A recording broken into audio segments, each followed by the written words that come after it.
नमस्कार, daily news Punjab, Haryana, Himachal देख रहे हैं आप और मैं हूं आपके साथ राशि चतुर्वेदी। आई बुलेटिन का आगाज करते हैं और दिन की तमाम अहम खबरों के साथ आपको रूबरू करवाते हैं।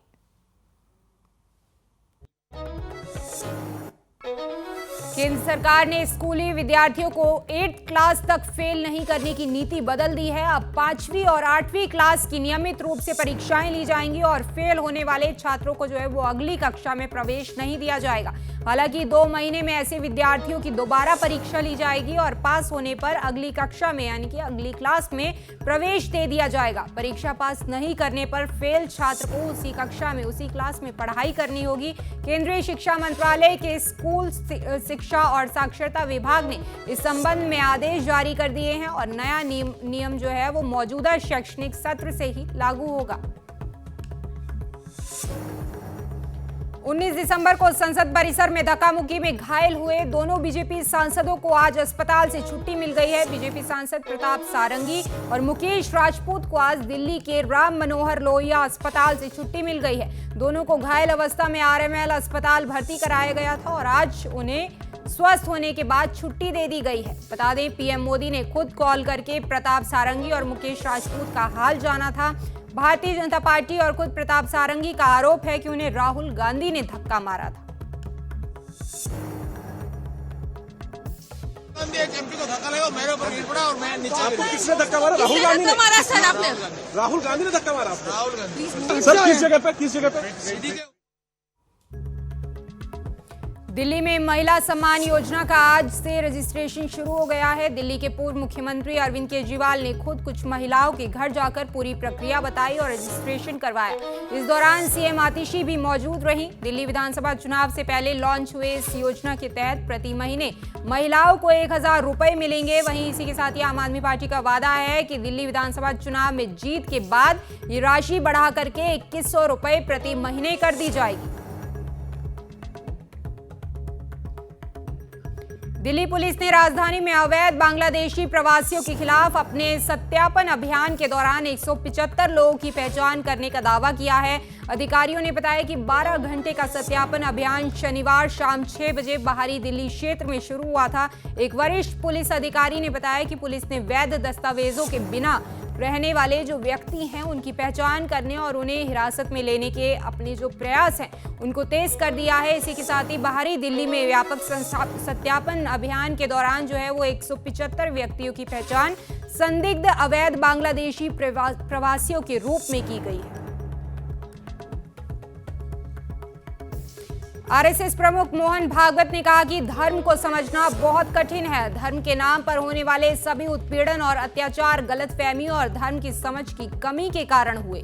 महाराष्ट्र के अमरावती में महानुभाव आश्रम के शताब्दी समारोह में भागवत ने कहा कि धर्म महत्वपूर्ण है और इसकी सही शिक्षा दी जानी चाहिए। धर्म का अनुचित और अधूरा ज्ञान अधर्म की ओर ले जाता है।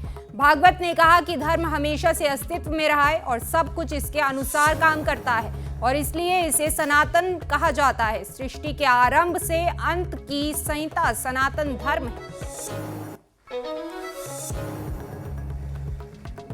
रक्षा मंत्री राजनाथ सिंह आज सिरसा के तेजाखेड़ा फार्म हाउस पहुंचे। उन्होंने हरियाणा के पूर्व मुख्यमंत्री ओम प्रकाश चौटाला को श्रद्धांजलि दी। रक्षा मंत्री ने पूर्व सीएम ओपी चौटाला के बेटे अभय चौटाला से भी मुलाकात की और इस दुख की घड़ी में परिवार को सांत्वना दी।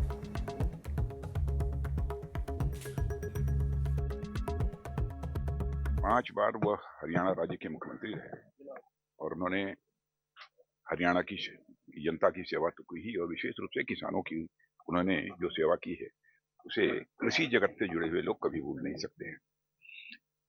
वो बड़े बाप के बेटे थे, लेकिन राजनीतिक क्षेत्र में उन्होंने अपनी अलग से एक पहचान बनाई और उनके बारे में मैं कह सकता हूं कि बराबर सर छोटू राम जी, चौधरी शरण सिंह जी, चौधरी देवीलाल जी जिस पथ के वो पथिक रहे उसी पथ पर हमारे स्वर्गीय ओम प्रकाश जी चौटाला वो चले और उनकी बेबाकी निर्भीकता और संवेदनशीलता से मैं बेहद प्रभावित था और मेरे तो उनके साथ बहुत ही गहरे रिश्ते थे। अब हर व्यक्ति जो भी इस धरती पर आया है जाना ही जाना है कभी न कभी, लेकिन उनके न रहने की भेंट हम लोगों की कम हो अधिक हो प्रश्न अलग है, लेकिन न रहने से थोड़ी कमी व्यक्तिगत रूप से मुझे भी खलेगी।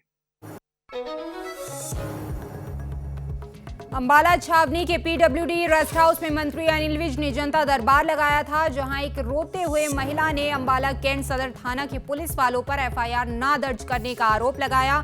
ये सुनते ही मंत्री अनिल विज का गुस्सा जो है वो फूट गया और अंबाला कैंट सदर थाना एसएचओ सतीश कुमार को उन्होंने सस्पेंड करने के निर्देश दे दिए। पहले कंप्लेंट दर्ज करो, सिविल एग्रीमेंट के अनुसार पेमेंट, उसके बाद लिख के दे दो सिविल का को, पर पहले दर्ज करो। पूरे दर्ज करी या नहीं करी? धक्के किसने मारे? जो थे उनको भी बहुत लड़ाई झगड़े कर रही है। आप बताओ ना, धक्के देके किसने निकाला? सर एग्रीमेंट के अनुसार एफआईआर दर्ज करी नहीं करी?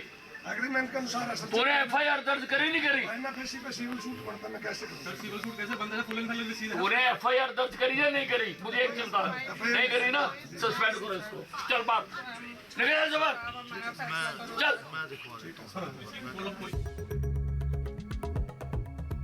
और हरियाणा में एक ग्राम पंचायत ने ऐतिहासिक फैसला लिया है, शादी समारोह में डीजे पर डांस नहीं होगा। इतना ही नहीं, पंचायत के गांव में जो शादी या अन्य किसी समारोह में शराब भी नहीं बटेगी और इसी के साथ ही डीजे भी नहीं बजेगा। ये फैसला हरियाणा के रोहतक के गांव में लिया गया है। नशा मुक्ति और डीजे पर रोक के लिए रविवार को करौरी की बड़ी चौपाल में मलिक चौक में की पंचायत हुई और इसकी अध्यक्षता अटायल के पूर्व सरपंच रामवल मलिक लीलू ने की। पंचायत में नशे और डीजे पर रोक लगाने का सर्वसम्मति से ये फैसला लिया गया।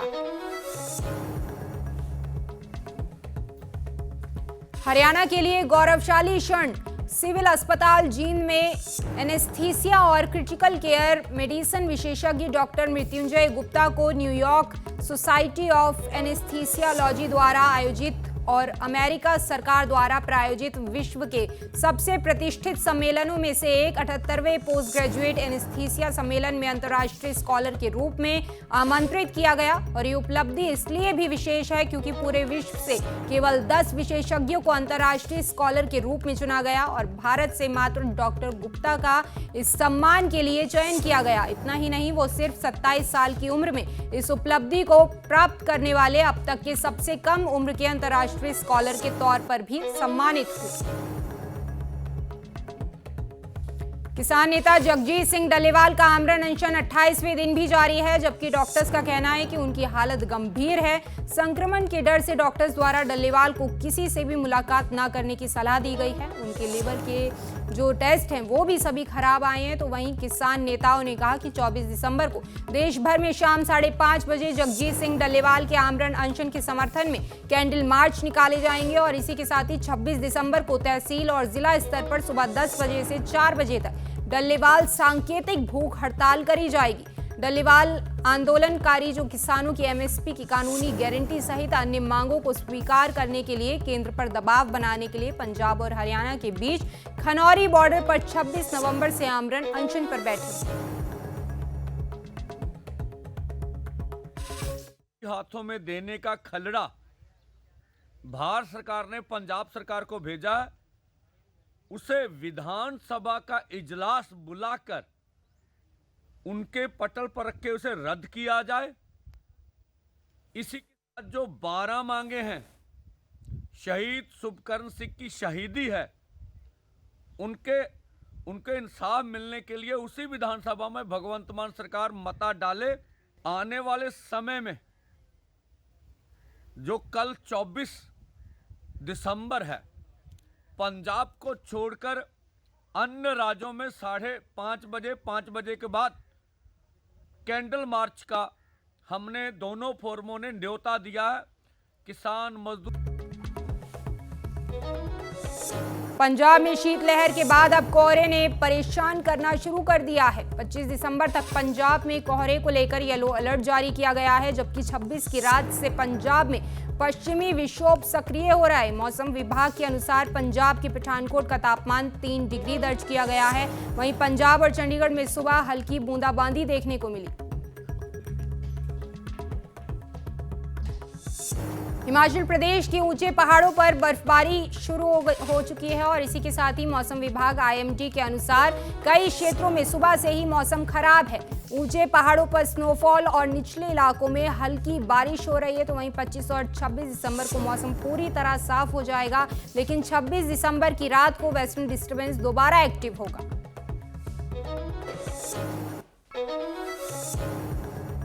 श्रीनगर में 21 दिसंबर की रात 50 साल में सबसे ठंडी रात रही। यहां पारा -8 डिग्री था। 22 दिसंबर को तापमान 4 डिग्री के करीब रिकॉर्ड किया गया। चिलई कला के तीसरे दिन डल झील भी जम गई।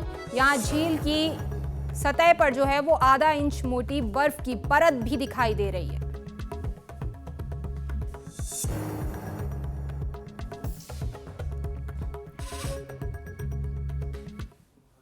और डेली एक्सप्रेस में फिलहाल इतना ही। मुझे दीजिए इजाजत और आप देखते रहिए डेली पोस्ट पंजाब हरियाणा हिमाचल।